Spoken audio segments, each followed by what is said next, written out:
السلام علیکم ڈاکٹر صاحب۔ وعلیکم السلام۔ ڈاکٹر صاحب آج ہم آپ سے ایک عام آدمی کے لیے ہومیوپیتھک طریقہ علاج پر بات کریں گے تاکہ ایک عام آدمی کو یہ سمجھ سکے کہ ہومیوپیتھک علاج ہے کیا اور یہ ہمارے لیے کیوں فائدہ مند ہے۔ تو اس سلسلے میں میرا پہلا سوال آپ سے یہ ہے کہ ہومیوپیتھک علاج کب شروع ہوا اور اس کا بانی کون تھا؟ وعلیکم السلام۔ میں سب سے پہلے تو یوٹیوب کے نعمان کھوکھر چینل کو اپریشیٹ کروں گا کہ وہ عوام کے عام اویئرنیس کے لیے جو ہے وہ عام زندگی کے متعلق جو ہے وہ اپنے پروگرام کر رہا ہے، جس سے عوام کو بہت ساری معلومات جو ہیں وہ مہیا ہوتی ہیں۔ تو آج آپ نے ہومیوپیتھی کا جو ہے وہ سبجیکٹ لیا ہے، تو میں کوشش کروں گا کہ عام عوام کے لیے عام انداز میں ہومیوپیتھی کو ایکسپلین کروں تاکہ عوام کے اندر یہ اویئرنیس پیدا ہو کہ یہ بہت اچھا طریقہ علاج ہے۔ تو آپ کا کوشچن یہ ہے کہ یہ کہاں اور کب شروع ہوا؟ تو یہ 1796 یعنی 250 سال پہلے یہ جرمن میں ایک ڈاکٹر تھے سیموئل ہینیمن، انہوں نے یہ جو ہے طریقہ کار جو ہے اس کو ایجاد کیا اور دنیا کو ہومیوپیتھی سے روشناس کروایا۔ ہومیوپیتھک ڈاکٹر کیسے کسی مریض کے لیے دوا تجویز کرتا ہے؟ دیکھیں، ہومیوپیتھی کی جو میڈیسنز ہیں وہ صحت مند انسانوں کے اوپر ان کی آزمائش کی گئی تھی اور ان کو پھر ایک باقاعدہ مرتب کیا گیا جسے ہمارا میٹیریا میڈیکا کہتے ہیں۔ تو ہر ہومیوپیتھ جو ایکسپرٹ ہومیوپیتھ ہے اس کو ہر دوا کی جو سمٹمز ہیں وہ اس کو بالکل اس کے ذہن میں نقش ہوتے ہیں۔ تو جب پیشنٹ آتا ہے اور پیشنٹ آ کے اپنی بیماری اور اپنی علامات بتانا شروع کرتا ہے تو وہ ہومیوپیتھ ڈاکٹر کے ذہن میں وہ یہ آتا ہے کہ یہ کون سی میڈیسن بول رہا ہے، وہ اس کو جس میڈیسن کو سب سے زیادہ قریب پاتا ہے اس علامات کے مطابق جو پیشنٹ بول رہا ہوتا ہے تو اس دوائی کو تجویز کرتا ہے۔ اور یہ جو جب ہماری میڈیسن جو ہے جو تجویز ہو جاتی ہے، جب ہم اس کو پیشنٹ کو دیتے ہیں تو وہ اس کے اندر ڈائریکٹ جا کے کوئی کام نہیں کرتی، بلکہ وہ جسم کو ایسا رد عمل اس کے اندر پیدا کرتی ہے جو بیماری کو اس کو قابو کر لیتا ہے۔ اب عام ایک کوشچن یہاں سے جو ہے وہ آتا ہے سامنے کہ اگر میٹیریا میڈیکا میں آپ کی تمام دوائیوں کی علامات لکھی ہیں تو کوئی بھی اپنی دوائی تجویز کر کے اور وہ اپنا علاج خود شروع کر لے، لیکن ایسا نہیں ہے۔ اس کے لیے ہومیوپیتھی کا فلسفہ جو اس کی پوری فلسفی ہے کہ آخر یہ دوائی کیسے استعمال کروانی ہے، پھر اس کے علاوہ فلسفے کے علاوہ کیس ٹیکنگ سب سے اہم ہے کہ آپ نے کیس لیا کیسے ہے، پھر کیس کی ہسٹری کیا ہے، وہ اس کے مطابق، اور پھر اس کی نوعیت کیا ہے، جو بیماری کی کتنی شدت کی ہے، اس کے مطابق دوائی کی پوٹینسی بھی تجویز کرنی ہوتی ہے، اور اس کے بعد جا کے جو ہے وہ ایک دوائی جو ہے وہ مریض کو دی جاتی ہے تاکہ وہ ٹو دی پوائنٹ کام کر سکے۔ اگر علامات اس کے ساتھ ٹیلی نہیں کریں گی مریض کی علامات کے ساتھ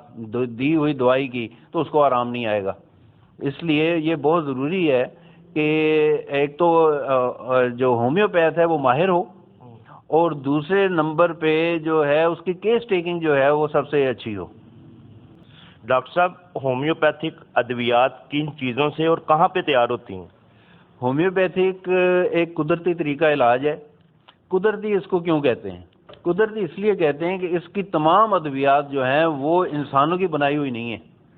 تمام کی تمام ادویات جو ہیں وہ اللہ تعالیٰ کی ذات کی بنائی ہوئی چیزوں سے بنائی گئی ہیں، ان میں چینج نہیں آتی۔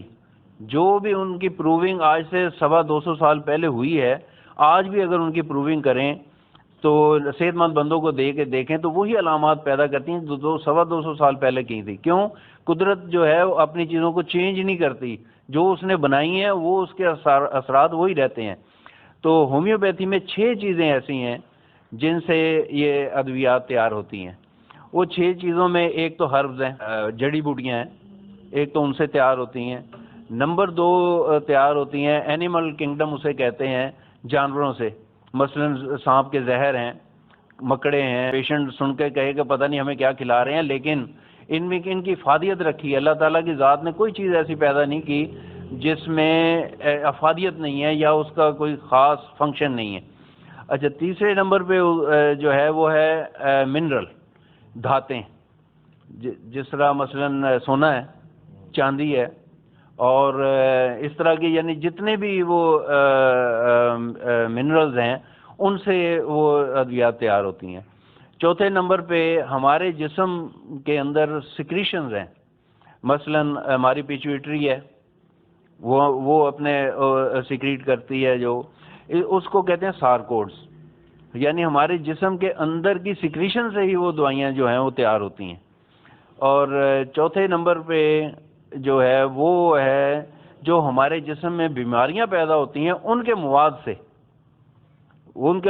سے جو ہے وہ دوائیاں. یہ غالباً 5واں نمبر تھا. تو چھٹا نمبر جو ہے وہ ہے نان میٹیریل کنگڈم. مثلا ایکس ریز، اس میں کوئی میٹیریل نہیں ہوتا.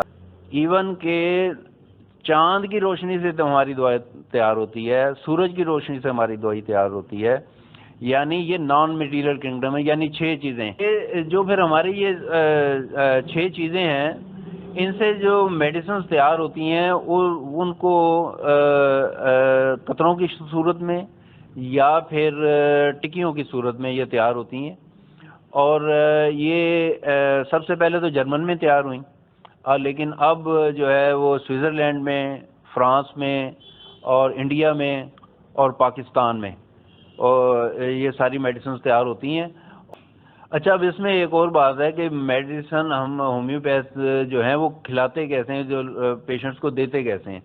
تو وہ ہمارے جو ٹکیاں ہیں وہ تو خیر وہ ڈائریکٹلی استعمال ہو جاتی ہیں، لیکن جو ہمارے قطرے آتے ہیں تو جب ہماری بیسک میڈیسن تیار ہوتی ہے اس کو مدر ٹنکچرز کہا جاتا ہے. اس مدر ٹنکچر سے پھر آگے مخصوص طریقے سے پوٹینسیز بنائی جاتی ہیں. تو وہ پوٹینسیز جو جب ہم دوائی تجویز کر لیتے ہیں، کوئی بھی ہومیوپیتھ دوائی تجویز کرتا ہے تو وہ اس کو سادہ میٹھی گولیوں پر ڈال کر وہ پیشنٹ کو دیتا ہے کھانے کے لیے کہ اس کو چوسنا ہے.